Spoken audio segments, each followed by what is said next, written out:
तो दोस्तों, जैसा कि बोर्ड पर आप देख पा रहे हैं, आप सभी के बीच में साइंस का पहला लेक्चर हमने आपके बीच में प्रोवाइड कर दिया है। उसी के क्रम में यह दूसरा वीडियो यानी पहले चैप्टर का दूसरा वीडियो आपके बीच में जा रहा है। मैंने आपके बीच में टोटल जितने ग्रह रखे गए थे उसके बारे में आपको बताया था, यानी बुध, शुक्र, पृथ्वी, मंगल, बृहस्पति, शनि, अरुण और वरुण तक ये सारे ग्रहों का जो भी चीजें थी मैंने आपको बता दिया था। ग्रह के बाद आपके उपग्रह आ रहे थे, उपग्रह तक मैंने सारे डाउट्स आपके क्लियर कर दिए थे। अच्छा, यहां देख सकते हैं उपग्रह के बाद आपका जो टॉपिक आता है, जैसा कि यहाँ पूरी तरह से आप देख पा रहे हैं, देखिएगा सबसे ऊपर आ रहा है आकाशीय पिंड क्या होता है। देखिए, मैंने आपसे कहा है हम आपके कोर्सेज के तहत सिर्फ उन्हीं चीजों का अध्ययन करा रहे हैं। हालांकि ये पूरे बुक का पीडीएफ आपके बीच में है, इसमें शक नहीं है, ठीक है। साहित्य पब्लिकेशन से अगर मिलान करेंगे तो पॉइंट टू पॉइंट पाएंगे, है ना। लेकिन यार, हिस्ट्री पढ़ने से कोई फायदा नहीं है। जो आपकी परीक्षा की दृष्टि से महत्वपूर्ण हो, आप उन्हीं चीजों को पढ़िए, बाकी चीजों को आप नजरअंदाज कर दीजिए, कोई दिक्कत नहीं है, ठीक है। चलिए देख सकते हैं, अगर हम आकाशीय पिंड की बात करें तो आ रहा है आकाश गंगा या मंदाकिनी। हमेशा इस पर शॉर्ट नोट्स पूछा जाता है, या डायरेक्टली आपसे आकाश गंगा, या देखिए दोनों शब्द आपके एक ही हैं, आकाश गंगा कहिए या आप मंदाकिनी कहिए। देख सकते हैं दोनों को नाम गैलेक्सी ही दिया जा रहा है, ठीक है। तो पूछने का लहजा किस तरह से एग्जामिनर का है वो एग्जामिनर के ऊपर ही डिपेंड करता है, ठीक है। तो सबसे ऊपर देख पा रहे हैं, हम कहेंगे कि आकाश गंगा या मंदाकिनी किसे कहेंगे, तो आप कह सकते हैं कि ब्रह्मांड में खरबों तारे हैं। बिल्कुल सही है, ठीक है। जो बड़े बड़े समूहों में पाए जाते हैं, तारों के एक ऐसे किसी समूह को आकाश गंगा या मंदाकिनी कहते हैं, ठीक है। ये नहीं कहा जा रहा है, आप ब्रह्मांड को देख पा रहे हैं, ठीक है। ब्रह्मांड में कितने तारे हैं ये गिन पाना बिल्कुल मुश्किल है, ठीक है। तो इसी के क्रम में आपसे कहा जा रहा है कि खरबों तारे हैं जो बड़े बड़े समूहों में पाए जाते हैं। तारों के ऐसे किसी समूह को हम क्या कहेंगे, आकाश गंगा कह सकते हैं, या इसी को हम मंदाकिनी कह सकते हैं। कभी कभार डायरेक्टली आपसे हिंदी में गैलेक्सी ही लिखकर पूछ लेगा, ठीक है। इस तरह से लिखकर पूछ लेगा कि गैलेक्सी आप किसे कहेंगे, तो इनको भी भैया आप थोड़ा सा ध्यान दीजिएगा, ठीक है। वो एग्जामिनर जब क्वेश्चंस बना रहा है उसके दिमाग में क्या कैसे चीजें चल रही हैं, ठीक है, ये उसके ऊपर डिपेंड करता है। यानी हम आपको हिंदी और इंग्लिश वर्जन दोनों आप अच्छी तरह से ध्यान दीजिएगा, ठीक है, ताकि आपसे चाहे इंग्लिश पूछ ले चाहे हिंदी पूछ ले, किसी भी वर्ड का यूज करें ताकि आपको वो चीजें आती रहे, ठीक है। चलिए, अब यहां आ रहा है तारामंडल, ठीक है। तारामंडल आप इंग्लिश वर्जन को भी देख सकते हैं, ठीक है। अब यहां पूछा आकाश गंगा के बाद आपकी जो टॉपिक आती है तारामंडल। कुछ तारे सुंदर आकृतियों के रूप में व्यवस्थित होते हैं, ठीक है। हालांकि तारे तो सब एक समान ही दिखते हैं, लेकिन यहां कहा जा रहा है कि कुछ तारे सुंदर आकृतियों के रूप में दिखते हैं। इन आकृतियों को तारामंडल कहते हैं। अब इसमें कोई याद करने वाली परिभाषा तो है नहीं कि नहीं हमें रटना है कि कुछ तारे सुंदर आकृतियों के रूप में व्यवस्थित होते हैं, उसे हम इन आकृतियों को हम तारामंडल कहते हैं। इसमें कोई भी चीजें ऐसी नहीं है जो आप एक नॉर्मली आंसर ना लिख पाए, ठीक है। आगे कहा जा रहा है तारों का निर्माण हाइड्रोजन तथा हीलियम गैसों के संघनन से होता है। पूछने वाली बात यह है कि तारों का निर्माण कैसे होता है, तो आप कहेंगे कि तारों का निर्माण भैया हाइड्रोजन तथा हीलियम गैसों के संघनन से होता है, ठीक है। ये याद करने वाली बात है। इसमें आप अपना दिमाग नहीं लगा पाएंगे कि तारों का निर्माण कैसे होगा, आप अपने तरफ से परिभाषा नहीं लिख पाएंगे। अगर आप इसको लिखने में मिस्टेक किए तो आप एक नंबर में अगर पूछा गया है तो एक नंबर आपका काट करके ये लड्डू कर देगा, ठीक है। तो ये चीजें रटने वाली चीजें हैं, समझ लीजिए, कोई दिक्कत नहीं है, ठीक है। तो यहां तक की चीजें ऊपर मुझे लगता है कि आपको समझ में आ गया होगा। अब आकाश गंगा के तारा मंडलों के कुछ नाम आपके बीच में दिए जा रहे हैं, ठीक है।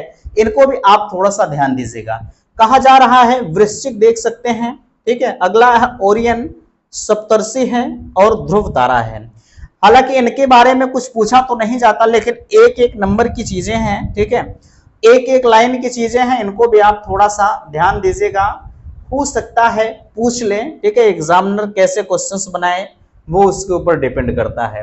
कहा जा रहा देखिएगा, वृश्चिक है, ओरियन है, सप्तर्षि है और ध्रुव तारा है। ये आकाश गंगा के तारा मंडलों के नाम हैं, ठीक है।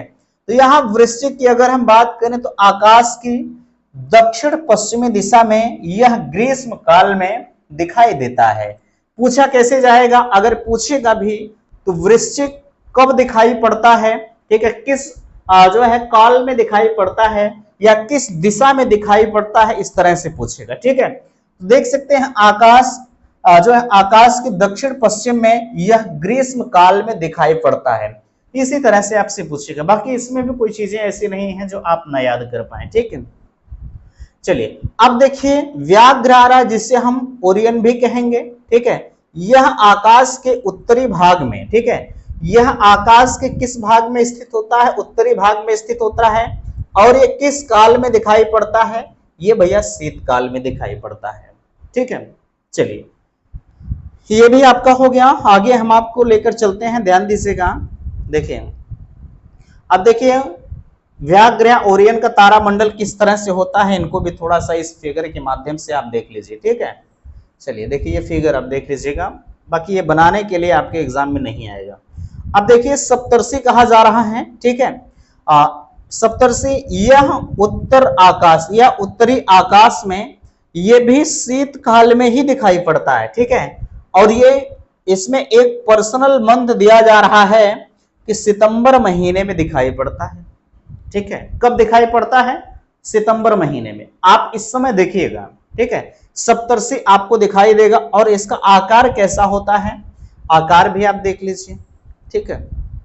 देखिए सप्तर्षि के तारामंडल का जो आकार है आप इस तरह से बना है, फिर ऐसा आया हुआ है, फिर ऐसा है, यहां बीच में देखिएगा इस तरह से बना हुआ है, ठीक है, ये ऊपर है और ये भी सेम उसी आकृति के, यानी आकृतियां सबकी सेम ही है ना। तो ये सप्तर्षि तारामंडल है, ये इस समय दिखाई देगा। अगर आप देखना भी चाहें तो आप देख सकते हैं, ठीक है। चलिए अगला देखिएगा, ध्रुव तारा किसे कहेंगे। कहा जा रहा है यह आकाश में तारों के स्थिर घूर्णन अक्ष पर, ठीक है, यानी इसमें कहा जा रहा है कि यह आकाश में तारों के स्थिर घूर्णन अक्ष पर सदैव दिखाई देता है। कहां दिखाई देता है ध्रुव तारा, कहां दिखाई देगा, आकाश में तारों के स्थिर जो है घूर्णन अक्ष पर ये सदैव दिखाई देता है। यह घूर्णन अक्ष पर स्थित होते हैं, ठीक है, और स्थित होने के कारण ये कैसे होते हैं, ये गतिहीन होते हैं, यानी इसमें मूवमेंट की क्षमता नहीं होती है। आगे कहा जा रहा है शेष सभी प्रकार के तारे जो है वो पृथ्वी की गति की दिशा के अनुरूप पूर्व से ही पश्चिम की ओर गति करते दिखाई देते हैं, ठीक है। ध्रुव तारे के अलावा जो है देख सकते हैं शेष सभी तारे, ध्रुव तारे के अलावा जो शेष सभी तारे हैं वो पृथ्वी की गति की दिशा के अनुरूप जो है पूर्व से पश्चिम की ओर गति करते हुए आपको दिखेंगे, ठीक है। चलिए ये भी आपका हो गया। देखिए इसमें बहुत ज्यादा वो तो नहीं है, लेकिन फिर भी थोड़ा सा समझने वाली चीजें हैं, ठीक है।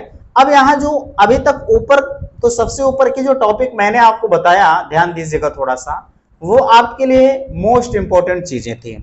जैसे अगर हम कहें तो यहाँ जो आकाश गंगा या मंदाकिनी आया, ये आप इंपॉर्टेंट कर लीजिएगा, ठीक है, ये आप इंपॉर्टेंट कर लीजिएगा। बाकी तारामंडल को भी आप इंपॉर्टेंट ही कर लीजिए, क्योंकि इन सभी पर शॉर्ट नोट पूछा जाए। बाकी ये नहीं पूछा गया, ये भी नहीं पूछा गया, ये दोनों भी नहीं पूछे गए, ठीक है। ये दोनों आपसे पूछे जाते हैं, इसलिए इनको आप जरूर याद करिएगा, ठीक है। बाकी आपके नीचे जो चीजें और आ रही हैं, इसमें आ रहा है चंद्र ग्रहण है, सूर्य ग्रहण है।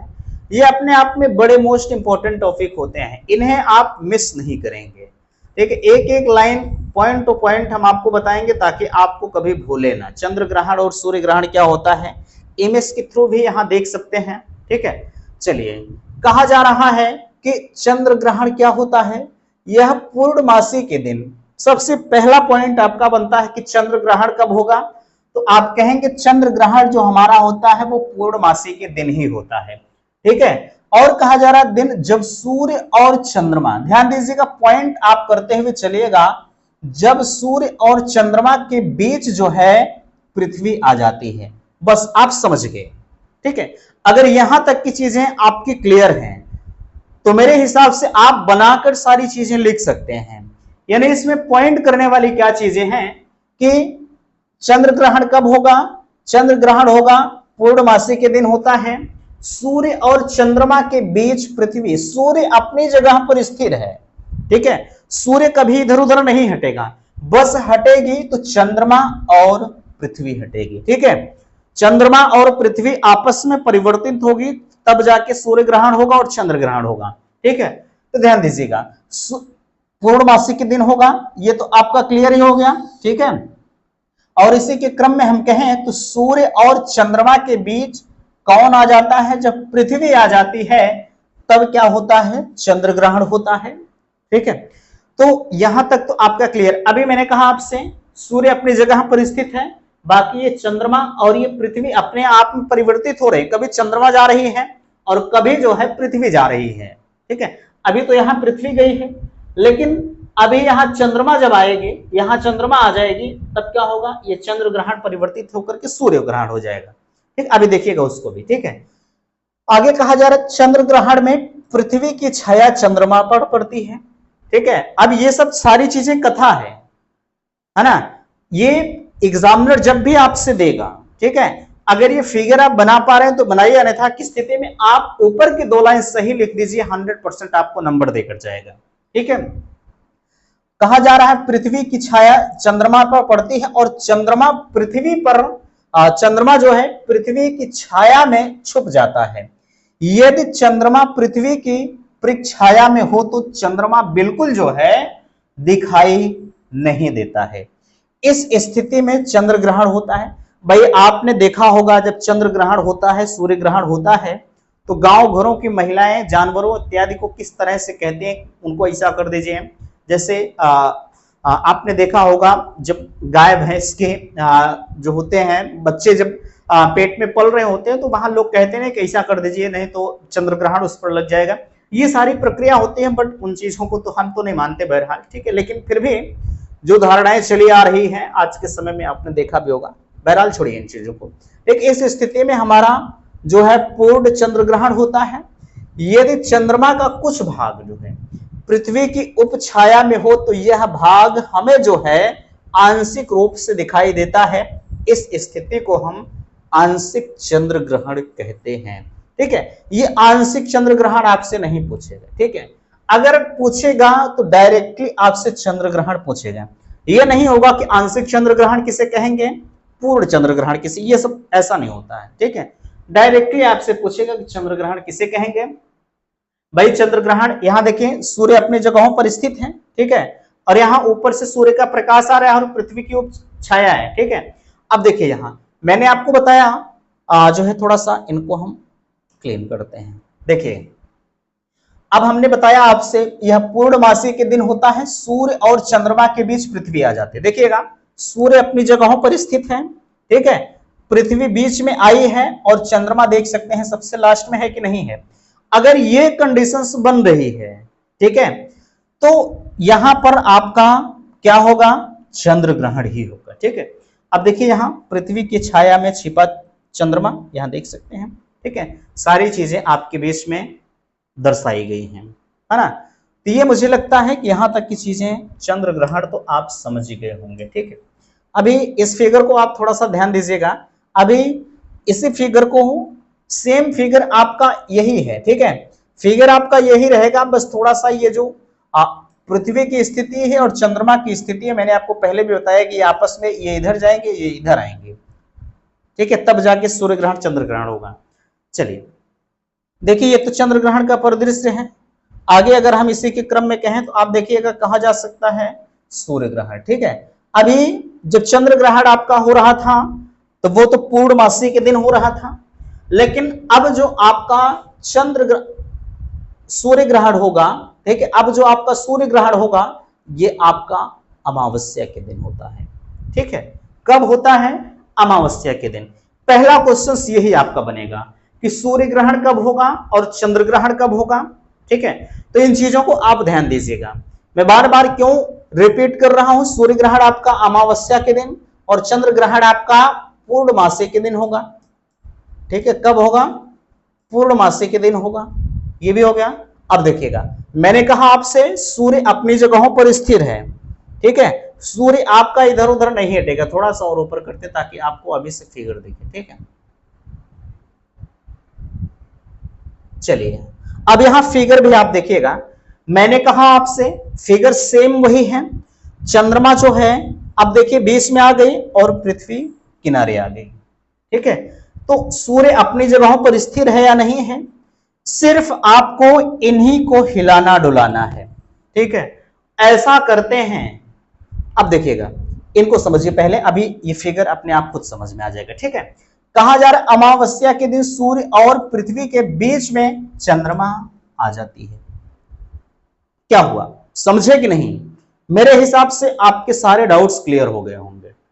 ठीक है, कहा जा रहा है अमावस्या के दिन सूर्य और पृथ्वी के बीच कौन आ जाता है भैया, चंद्रमा आ जाती है और चंद्रमा की छाया पृथ्वी पर पड़ने लगती है।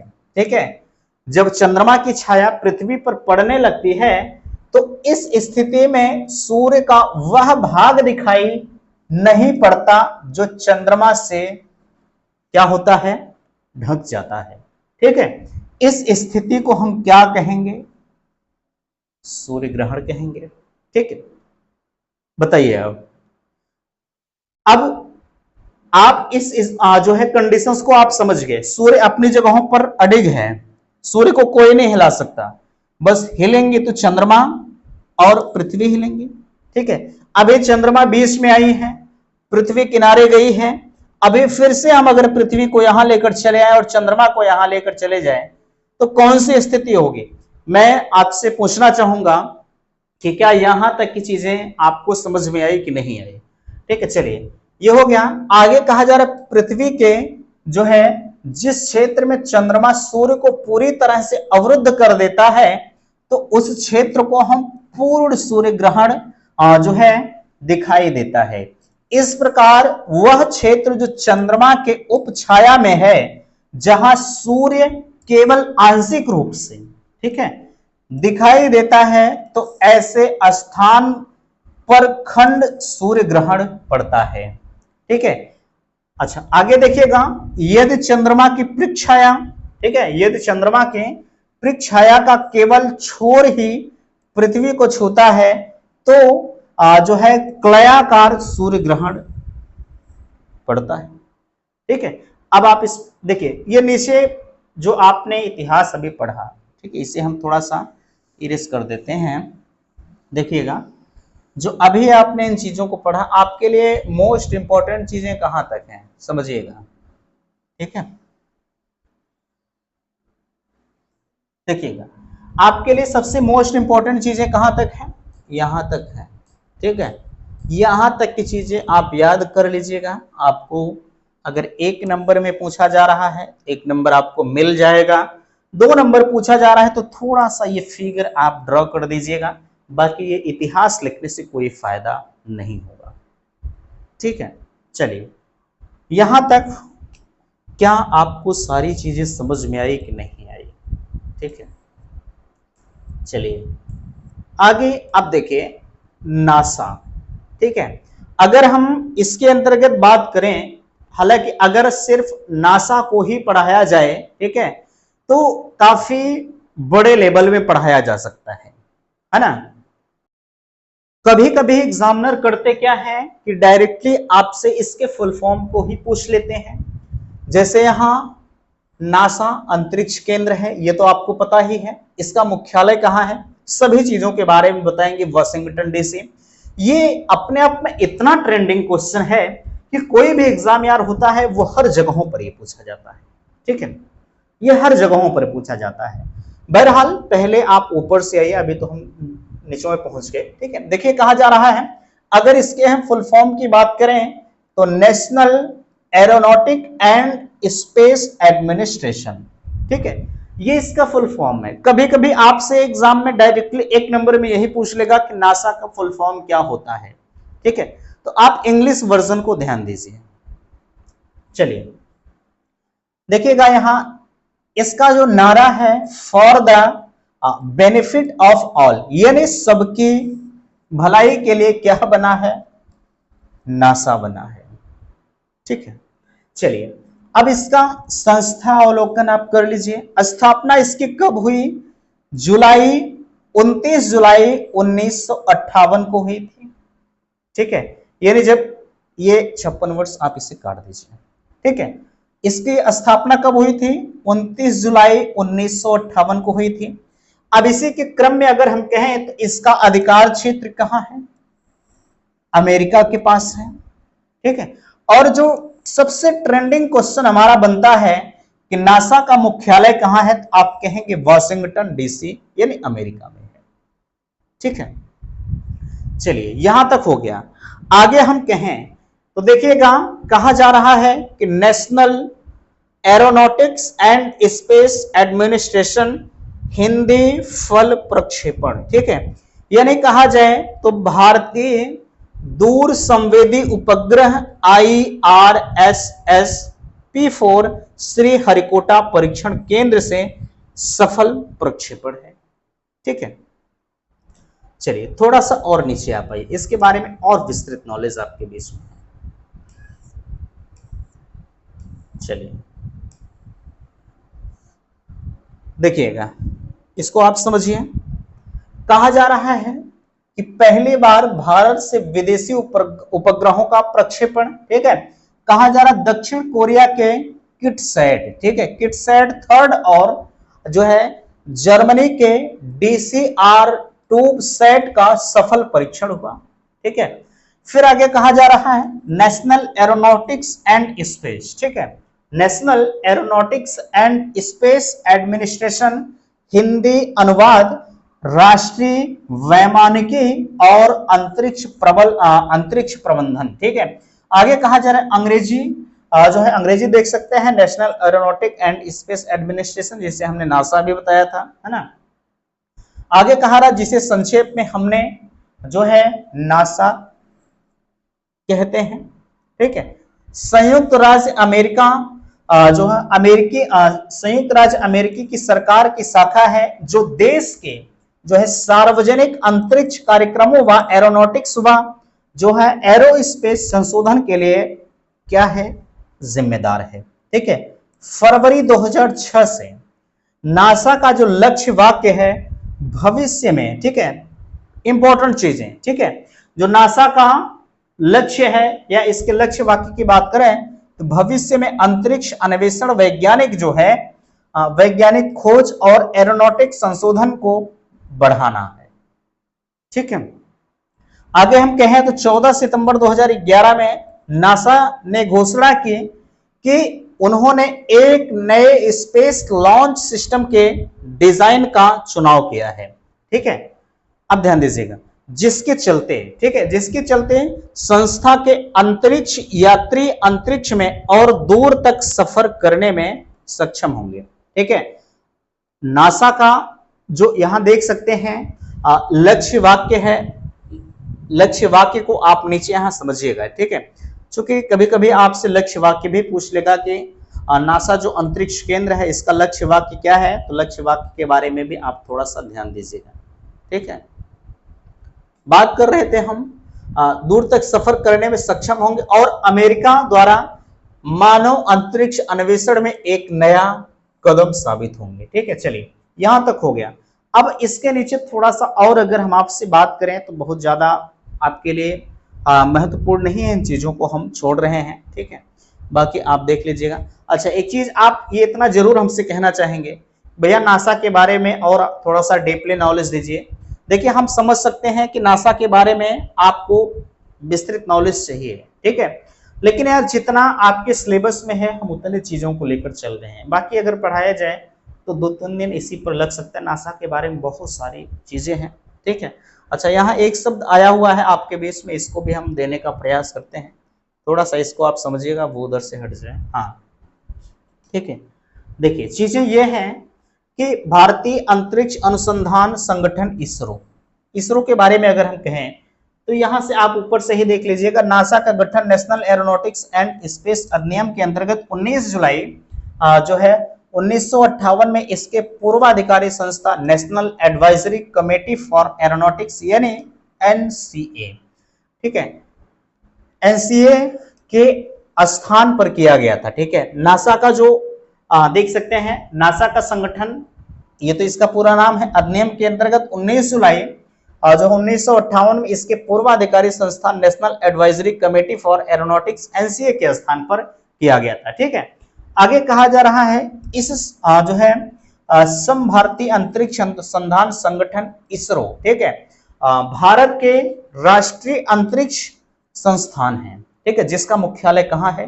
कर्नाटक प्रांत में है। 1 नंबर का क्वेश्चन और आपका बना, ठीक है, पूछ लेगा इसरो का मुख्यालय कहां है, ठीक है, यानी इसको हम इरेज करते हैं थोड़ा सा, देखिएगा आपसे पूछ लेगा कि इसरो का मुख्यालय कहां है, तो आप कहेंगे इसरो का मुख्यालय कर्नाटक में है। ठीक है, राजधानी कर्नाटक की आप समझ सकते हैं, यहां दिया गया है कर्नाटक प्रांत की राजधानी कहां है, बेंगलोर है। ठीक है, आगे कहा जा रहा है संस्थान में लगभग 17,000 कर्मचारी एवं वैज्ञानिक कार्यरत हैं।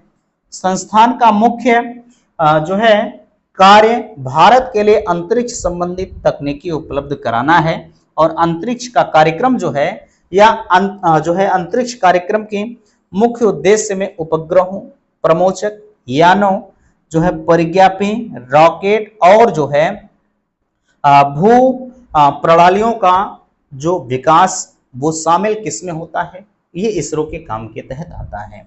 ठीक है, तो आपसे पूछा जा सकता है कि नासा का मुख्यालय कहां है, ठीक है, और इसरो का मुख्यालय कहां है, तो आप इनके दोनों मुख्यालय को आप बिल्कुल याद रखिएगा। ठीक है, चलिए आगे हम आपको लेकर चलते हैं,